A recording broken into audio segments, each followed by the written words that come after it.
Amém. Hoje nós estaremos meditando em Salmo 6 e eu quero usar como base o versículo 6, que diz: Já estou cansado de tanto gemer.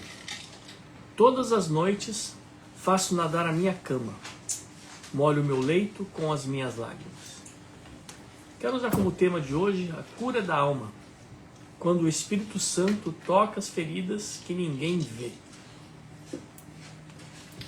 Sabemos que nós vivemos numa geração cercada por todo tipo de tecnologia que possa imaginar.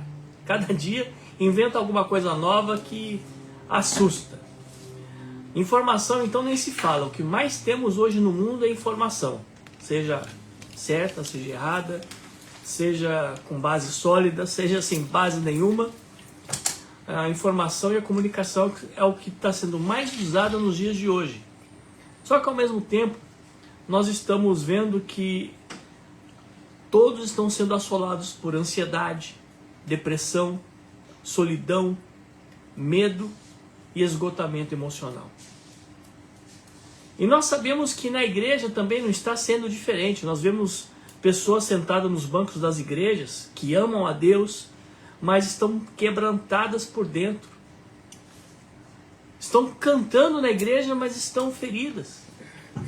Estão sorrindo, mas por dentro chorando. Pregam, mas estão cansadas, emocionalmente esgotadas. Servem uns aos outros na igreja, mas estão sufocadas por tanta situação que está acontecendo, principalmente na batalha que acontece aqui, na mente. E a pergunta que eu faço é: a igreja está preparada para cuidar dessas almas? Deveria estar. E a Bíblia nos prepara, e a resposta que a Bíblia nos dá é sim. Mas muita igreja, independente da sua denominação, muitas vezes está deixando isso passar batido, como diz a expressão popular. Mas Jesus nunca ignorou a dor emocional das pessoas. Ele sempre se preocupou não só em curar enfermidades, mas tratar a alma. Você pode perceber que ele curava cegos, mas ele restaurava os corações e colocava a pessoa dentro da sociedade novamente. Ele libertava endemoniados, mas também consolava aqueles que estavam aflitos. Ele perdoava pecadores, mas devolvia também a dignidade aos quebrantados. Esse é o papel de Cristo e deve ser o papel da igreja hoje. E quando nós observamos a história que Davi escreve e transcreve as suas emoções através dos salmos, nós vemos que Davi nos ensina que homens de Deus também choram. E olha que Davi era rei, considerado um soberano. Ele mandava em todo mundo, mas às vezes não conseguia mandar nos seus próprios sentimentos. Ele era um guerreiro e famoso, poderoso em guerra. Entretanto, a sua maior batalha acontecia aqui, na mente. Ele era um adorador. Mas mesmo como adorador, muitas vezes, ele se via em situações complicadas como essa do Salmo 6. Que dizia, olha, de tanto chorar, a minha cama está aqui boiando com as minhas lágrimas. Tudo bem, ele era um pouco exagerado. Mas quando você observa, até nesse exagero, você vê a expressão de depressão, de situações complicadas que ele estava vivendo e a batalha que ele estava sofrendo em sua mente. E apesar de ser rei, guerreiro, adorador e profeta, vamos dizer assim, ele também era um ser humano. E como humano, aqui no Salmo 6, ele não esconde a sua dor. Ele declara exatamente o que eu falei aqui, olha, todas as noites faço nadar a minha cama. Tal era a tristeza, a profundidade do sentimento que ele estava vivendo, não devia ser fácil. Isso não é uma tristeza comum. Tudo bem que é uma linguagem figurada, mas é a descrição direta e profunda de alguém que está vivendo uma angústia emocional. É a descrição de alguém que está sendo consumido por uma dor inexplicável. E Davi não fingiu estar bem. E ele não colocou isso para só para uma linguagem figurada no texto. Não, ele colocou exatamente o que ele estava sentindo. Ele não usou uma máscara espiritual para disfarçar o que ele estava sentindo. Ele foi realista. Ele abriu sua alma diante de Deus. Muitas vezes a igreja ensina as pessoas a esconderem a dor, em vez de apresentar a Deus, a fazer de conta que está tudo bem. Mas não é assim. Porque Deus não cura aquilo que nós tentamos esconder. A cura começa quando nós admitimos que estamos feridos. Enquanto nós não admitirmos que precisamos da cura, Deus não pode fazer nada.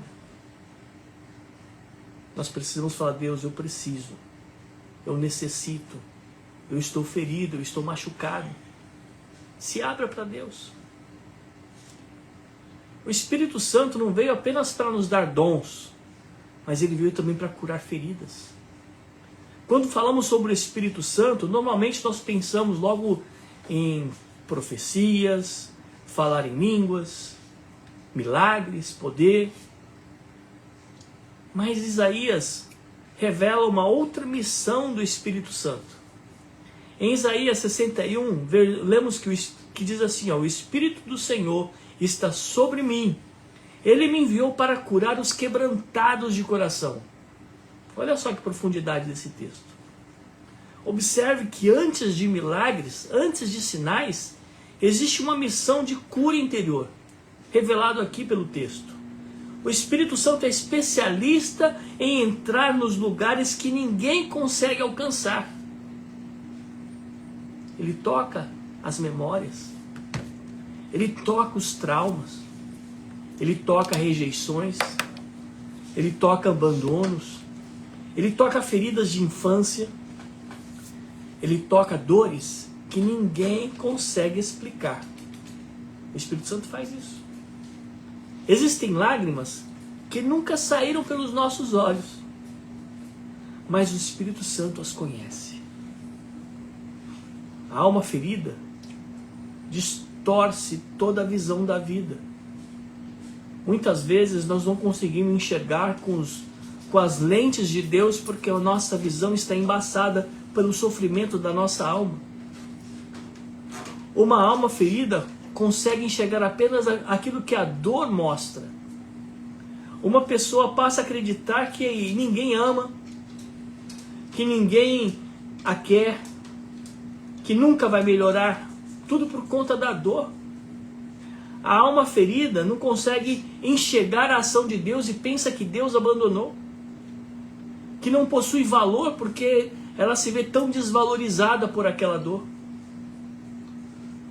E perde a esperança. Mas essas não são as vozes de Deus. São eco das feridas. O inimigo trabalha exatamente nessa nossa mente que está embaçada, machucada, ferida. E é por isso que Paulo nos convida, e volto novamente em Romanos 12:2, é permitir que nós sejamos renovados, que a nossa mente seja renovada, que sejamos transformados por essa renovação da nossa mente. A cura da alma acontece quando a verdade de Deus substitui a voz da mentira e as mentiras da dor. A igreja precisa ser um hospital, não apenas um tribunal. Infelizmente, muitas pessoas hoje chegam feridas e, em vez de cura, encontram um julgamento, dedos acusatórios. Mas Jesus fazia exatamente o contrário. Quando a pessoa chegava ferida, machucada, quando ele encontrava prostitutas, rejeitados, doentes, quebrantados, ele os restaurava, não os acusava. A igreja não pode ser apenas um lugar onde aponta os pecados. Não. Ela deve ser um lugar que trata feridas, um hospital espiritual, um centro de restauração, um ambiente onde as pessoas possam dizer: aqui eu entrei machucado, estou cansado, preciso de ajuda e encontro salvação. e sem medo nenhum de ser condenado, porque Deus é quem vai restaurar a vida dele. Porque a verdadeira espiritualidade não ignora de maneira nenhuma a dor humana. Ela permite que a graça de Deus alcance a dor humana. Você vê que o registro que Davi chorou, ele chorou muito, chorou bastante. Como diz o exagero dele, a cama dele até boiava com as lágrimas dele. Mas ele não perdeu a esperança. O mesmo Davi que disse, minha cama está encharcada de lágrimas, também declarou em Salmos 23 que ainda que andasse pelo vale da sombra da morte, não temeria mal algum. E isso é poderoso. Isso significa que a fé não tem ausência de lágrimas. A fé significa continuar confiando, mesmo quando as lágrimas estão caindo. A verdadeira fé não nega a dor. Ela declara que Deus é maior do que a dor. Nós precisamos entender que a cura começa quando entregamos a alma ao Espírito Santo. Isso, porque muitas pessoas precisam aprender, e estão aprendendo, a entregarem o seu domingo a Deus, o seu ministério para Deus, o seu talento para Deus. Mas muitas vezes elas esquecem de entregar as suas feridas para Deus. Às vezes nunca entregaram o seu abandono, aquele sentimento de rejeição, a traição, o abuso, o medo, a culpa. Tudo isso nós precisamos entregar nas mãos de Deus. E hoje o Espírito Santo continua perguntando: posso tocar nessa área da sua vida? A restauração acontece quando paramos de esconder as nossas cicatrizes e permitimos que Deus a transforme em testemunho. Talvez você está assistindo esse vídeo e está como Davi, cansado. Eu também estou. Ferido, sobrecarregado, talvez com lágrimas que ninguém viu. Mas o mesmo Deus que ouviu o clamor de Davi também está ouvindo o seu. E o Espírito Santo está aqui, exatamente neste momento, para fazer mais do que te emocionar. O que Ele quer é restaurar a sua vida. Ele quer te curar. Ele quer reconstruir áreas que parecem mortas. Hoje não é apenas um culto. Hoje pode ser o início da cura da sua alma. Porque Deus que salva também é o mesmo que restaura a mente. Ele cura suas emoções. Ele é quem renova o seu coração. E Ele é o único que pode fazer isso.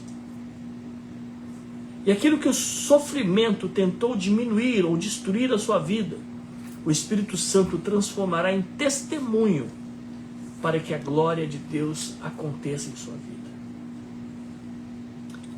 Salmo 23 revela aquele que restaura a alma. Essa não é apenas uma promessa para Davi. É uma promessa para todos nós hoje. Oremos ao Senhor. Senhor, eu não sei o que cada um está vivendo. Eu não sei se são traumas, se são dores de traição, dores de ressentimentos, de rejeição, dor de abandono, ou de se sentir desprezado, ou por viver complexo de inferioridade, ou simplesmente por sentir inferior. Eu não sei por onde é o caminho que a alma dessas pessoas estão vivendo hoje. Não sei qual é o motivo da depressão. E muitas vezes nem nós sabemos mesmo de onde vem todo esse sentimento pesado. Mas nesta hora, Senhor, que o Teu Espírito Santo alcance cada pessoa cada vida, cada coração, cada mente, cada ouvinte, cada pessoa que está assistindo, onde quer que ele esteja, no carro, na casa, em qualquer lugar. Alcance a alma, alcance a mente. Esse campo de batalha que muitas vezes nos destrói, nos derruba, levante, Senhor, restaura, renova, que nós possamos enxergar, que nós possamos ver a Tua mão nos sustentando, e que nós possamos ouvir a Tua voz declarando quanto somos importantes para Ti, que somos filhos, que somos resgatados, somos Seus. Restaura a nossa alma, restaura a alma de cada um, e assim, Senhor, nós declaramos a bênção para cada pessoa hoje, para nós que estamos aqui, para aqueles que estão ouvindo em qualquer lugar, seja aqui no Japão, no Brasil, em qualquer lugar que eles estejam, que a Sua mão onipotente os alcance, toque a alma, sare as feridas, e assim Te louvamos, Senhor, em nome de Jesus. Amém. Que Deus abençoe a você, que o Senhor alcance o seu coração e cure a sua alma, que eu tenho certeza que o Senhor é quem cuida de nós e nos dá uma vida nova para sermos verdadeiros adoradores para Ele.